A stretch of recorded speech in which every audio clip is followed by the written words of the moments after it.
क्या आप जानते हैं, कुछ कलमात पढ़े तो ज़मीन पर जाते हैं, लेकिन उनकी गूंज अर्श उलही तक पहुंचती है। कुछ अल्फाज ऐसे होते हैं जो गम को सुकून में बदल देते हैं, अंधेरों में उम्मीद की किरण बन जाते हैं और दिल को एक ऐसी रोशनी अता करते हैं जो किसी चिराग से नहीं बल्कि आसमानों से मिलती है। और उन्हीं कलमात में सबसे बरकत वाला तहफ़ा है दरूद पाक। आज हम जानेंगे दरूद पाक के वो 5 रूहानी तोहफे हकीम लुकमान की हिकमत रोशनी में हमारे दिल, रिज़्क और ज़िंदगी को बदल सकते हैं। ये वीडियो मुकम्मल देखिएगा और ये चंद मिनट की वीडियो आपके दिल की उलझनों को सुकून ही सुकून में बदल दे।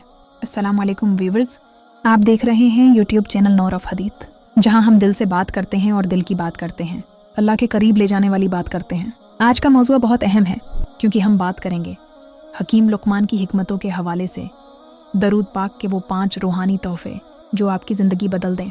तहफ़ा नंबर 1, दिल का सुकून। हकीम लुकमान ने फरमाया था, दिल का इलाज ज़िक्र अल्लाह और दरूद मोहम्मदी में है।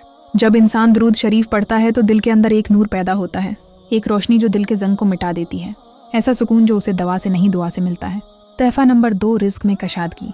हकीम लुकमान अक्सर अपने बेटे से कहते, ऐ मेरे बेटे, जो अल्लाह के महबूब सल्लल्लाहु अलैहि वसल्लम पर दरूद शरीफ भेजे, अल्लाह उसके रिज़्क में ऐसी बरकत अता फरमाता है जो उसकी सोच से बाहर है।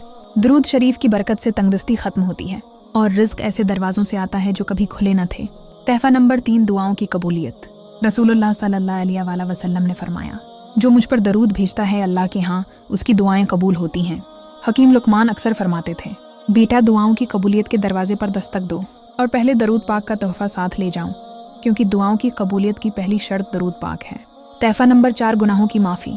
दरूद पाक माजी के तमाम गुनाहों के दाग धो देता है। हकीम लुकमान फरमाया करते थे, जो अपने गुनाहों पर शर्मिंदा हो उसे दरूद शरीफ का रास्ता अपनाना चाहिए। ये उनसो भी बन जाता है और इस्तिग़फ़ार भी।